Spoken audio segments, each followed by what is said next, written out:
আহোম ৰাজত্বকালত এনে কিছুমান দৌল দেৱালয় পুখুৰী আছে, সেই পুখুৰীবিলাক আজিও কিন্তু পুনৰুদ্ধাৰ হোৱা নাই।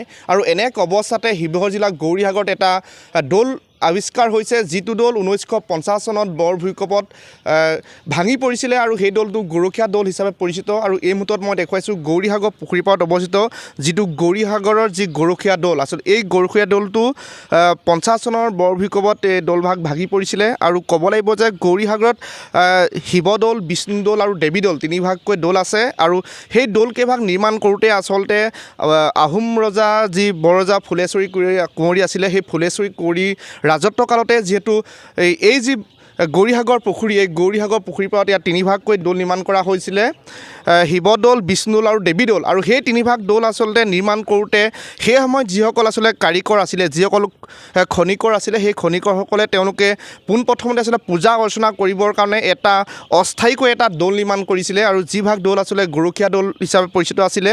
আৰু সেই গৰখীয়া দৌলভাগৰ যি অস্তিত্ব, সেই অস্তিত্ব আচলতে বিপন্ন হৈ পৰিছিলে। যোৱা বহু বছৰ ধৰি আচলতে দৌলভাগ হাবি জংঘলে ভেৰি ধৰিছিলে। আৰু বৰ্তমান দেখিবলৈ পোৱা গৈছে কেন্দ্ৰীয় যি পুৰাতত্ব বিভাগ আছে, সেই পুৰাতত্ব বিভাগে এই দৌলভাগ ইতিমধ্যে সংৰক্ষণৰ যি ব্যৱস্থা কৰিছে, তেওঁলোকে ইয়াত ছাৰ্ভে কৰিছে। আৰু ছাৰ্ভেৰ পাছতে আচলতে লক্ষণীয় হ'ব যে এই দৌলভাগ যি পুৰাতত্ব বিভাগ আছে, সেই পুৰাতত্ব বিভাগে যিটো তেওঁলোকে এই দৌলভাগ সংৰক্ষণৰ কাৰণে ব্যৱস্থা কৰিব। এজন স্থানীয় সচেতন ব্যক্তি আছে, মই আপোনাৰ ওচৰলৈ আহিছোঁ। কি ক'ব, যিটো এই দৌলভাগ গৰখীয়া দৌল হিচাপে যিটো পৰিচিত, বহু বছৰ ধৰি ইয়াত অনাদিত হৈ আছিলে, যি বৰ্তমান দেখিবলৈ পোৱা হৈছে কেন্দ্ৰীয় চৰকাৰে কিন্তু এই দৌলভাগৰ যি ছাৰ্ভে কৰিছে, সেই ছাৰ্ভেক লৈ আপুনি কি ক'ব? ছাৰ্ভে কৰাৰ কাৰণে খুবেই আদৰণীয় পদক্ষেপ এটা লৈছে কেন্দ্ৰীয় পুৰাতত্ব বিভাগে। যিহেতু কেলৈ এই পৰিত্যক্ত অৱস্থাত আছিলে, ইয়াক কোনোদিন উদ্ধাৰ হোৱা নাছিলে, আজি উদ্ধাৰ কৰিছে তেখেতলোকে। এটা বিভিন্ন সুন্দৰ প্ৰচেষ্টাত তেওঁলোকে কৰে। আমি দেখিছোঁ এতিয়া তেওঁলোকে কেনেকৈ কাৰিকৰী প্ৰচেষ্টাবিলাকত সৰু সৰু কণ্টি লৈ পেলাই তেখেতলোকে কাটে, কোনো ধৰণৰ মানে ইটাত যাতে অকণো দাগিও নহয়, তেনেকুৱা ধৰণৰ ছিষ্টেমত তেওঁলোকে কাম কৰে। তেওঁলোকৰ কামবিলাক অতি সূক্ষ্ম, শ্ল' হয়, কিন্তু বহুত ভালকৈ কাম কৰে, দেখি ভাল লাগিছে। যিটো দৌলভাগৰ এটা ঐতিহ্য আছে, আৰু আপুনি গৌৰীসাগৰ যি ঐতিহ্য, আৰু গৌৰীসাগৰ পুখুৰী তিনিভাগকৈ দৌল আছে, গতিকে সেই দৌলৰ ঐতিহ্যৰ বিষয়ে আপুনি যিটো জানে, কি ক'ব? গৌৰীসাগৰ পুখুৰীটো খন্দাইছিলে বৰৰজা ফুলেশ্বৰীয়ে। বৰৰজা ফুলেশ্বৰী যেতিয়া মানে তেওঁ চাৰিঙত ঘৰ আছিলে, তেওঁৰ ফুলমতি নাছিলে, তেওঁ বৰ সুন্দৰ নাচনী আছিলে, বিহুৱতী আছিলে। তেখেতে লৈ গৈছিলে, বিয়া কৰাইছিলে শিৱসিংহই। শিৱসিংহই বিয়া কৰাৰ পাছত তেখেতে কি কৰিলে, কিন্তু মানে বৰৰজা ফুলেশ্বৰীয়ে ফুলমতীয়ে এটা ল'ৰাক খুব মনে প্ৰাণে ভাল পাইছিলে, তেওঁ আছিলে গৌৰী নামেৰে আছিলে। সেই তেওঁৰ নামতেই পাছত তেওঁক ৰজাই মানে গম পাই পেলাই ল'ৰাটোক মানে নামবৰ হাবিলে তেখেতক নিৰ্বাসন দিলে। তাৰপিছত ল'ৰাটো তাতে মৰিলে। মৰাৰ পাছত ফুলমতীয়ে মানে নিজৰ মনৰ দুখত থাকিলে। দেখাৰ ফলত তেওঁ কি ভাবিলে যে এইটো জনশ্ৰুতি এইবিলাক কথা। তাৰপিছত তেওঁ ভাবি পেলাই ক'লে যে, ৰজাক ক'লে যে, তেওঁ দাদঙীয়াসকলক লগাই ক'লে যে, ভাবিলে যে কিবা কি কৰিম এতিয়া, মানুহটোক ৰাখিব লাগিব, তেওঁৰ স্মৃতি সজীৱ কৰি ৰাখিব লাগিব। সেইকাৰণে তেওঁ কি কৰিলে, ৰজা ক'লে যে তেওঁ দাদঙীয়াসকলক বিভিন্ন ধৰণৰ তেওঁ বাইলুঙক আনি পেলাই পূজা পাতল কৰা, সেইখন হিন্দু ধৰ্মৰ প্ৰভাৱ পৰিছিলে, হিন্দু ধৰ্মৰ দীক্ষিত হৈছিলে।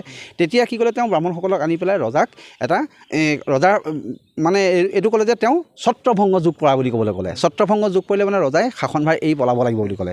তেতিয়া কি কৰিব লাগে বুলি সোধাত মানে তেওঁ হেৰি বিচাৰিলে। তেতিয়া ক'লে যে প্ৰতিকাৰ বিচাৰিলে যে ফুলেশ্বৰীক ফুলমতীক বৰৰজা পাতিব লাগে। সেইটো মতে কথামতে কাম ৰাণী হ'ল, তেওঁৰ বৰৰজা হ'ল। প্ৰথম পদক্ষেপ হিচাপে তেখেতে এইটো পুখুৰী খন্দালে।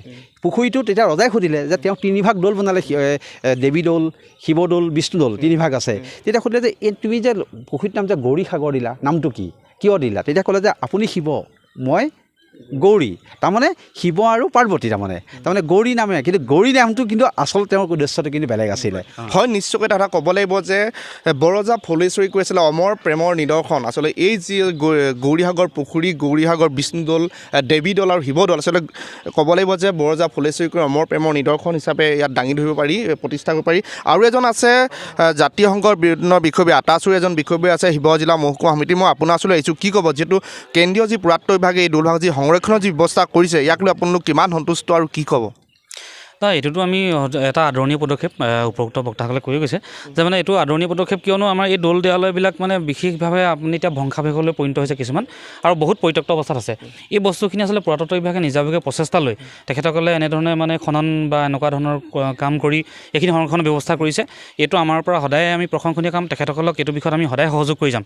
আজি গৌৰীসাগৰ এই গৰখীয়া দৌলটোৰ বিষয়ে আমি শুনিহে আছিলোঁ, কিন্তু আজি যিহেতু তেখেতসকলে খনন কৰি এইটো প্ৰকৃততে কি বস্তু উলিয়াবলৈ তেখেতসকলে যিটো চেষ্টা চলাইছে, সেই চেষ্টাটোক আমি আদৰণি জনাইছোঁ আৰু এইটো দৌল বুলিয়ে নহয় প্ৰকৃত আমাৰ যিমানখিনি পৰিত্যক্ত অৱস্থাত থকা ঐতিহাসিক সম্পদ আছে এই সম্পদখিনি তেখেতসকলে উপযুক্ত এনেধৰণে মানে ছাৰ্ভে কৰি তেখেতসকলে উপযুক্তভাৱে সংৰক্ষণৰ ব্যৱস্থাটো যদি কৰে সেইটো আমাৰ বাবে অতি আনন্দৰ বিষয় হ'ব আৰু মই এই গৰখীয়া দৌলটোক মানে এনেকৈ ধৰণে কেনেকুৱা কি বস্তু আছিলে এই বস্তুটো যিটো ছাৰ্ভে আহিছে সেই বস্তুটোৰ কাৰণে মই নিজৰ ব্যক্তিগতভাৱে হ'লেও মই আচলতে পুৰাতত্ত্ব বিভাগক ধন্যবাদ জনাইছোঁ হয় নিশ্চিতভাৱে পুৰাতত্ত্ব বিভাগত ইপিনে ধন্যবাদ জনাইছে গৌৰীসাগৰ দৌল সংগঠনে স্থানীয় লোকসকলে আৰু ক'ব লাগিব যে 1715 খ্ৰীষ্টাব্দৰ পৰা 1717 খ্ৰীষ্টাব্দলৈকে আচলতে বৰজা ফুলেশ্বৰী কোঁৱৰে এই যি নিৰ্মাণ কৰিছিলে গৌৰীসাগৰ পুখুৰী বিষ্ণুদৌল দেৱীদৌল আৰু শিৱদৌল আচলতে এই তিনিভাগ দৌল নিৰ্মাণ কৰোঁতে এই যি আচলতে গৰখীয়া দৌল সেই সময়ত অস্থায়ীভাৱে পূজা পাতল কৰিবৰ কাৰণে যিটো নিৰ্মাণ কৰি লৈছিলে আৰু সেই দৌলভাগ পৰিত্যক্ত অৱস্থাত ইতিমধ্যে এই ধ্বংসাৱশেষৰ মাজলৈ গতি কৰিছিল আৰু ইয়াৰ সময়তে আচলতে কেন্দ্ৰীয় যি পুৰাতত্ত্ব বিভাগে যি পদক্ষেপ গ্ৰহণ কৰিছে সেই পদক্ষেপক ইয়াৰ স্থানীয় লোকসকলে তেওঁলোকে ইতিমধ্যে কেন্দ্ৰীয় পুৰাতত্ত্ব বিভাগক তেওঁলোকে ধন্যবাদ জনাইছে আৰু ক'ব লাগিব যে গৌৰীসাগৰত পুনৰ এটা আমি পুনৰবাৰ কৈছোঁ গৌৰীসাগৰত পুনৰ যি গৰখীয়া দৌল সেই গৰখীয়া দৌলে যে প্ৰাণ পাই উঠিব সেয়া প্ৰায় নিশ্চিত হৈ উঠিছে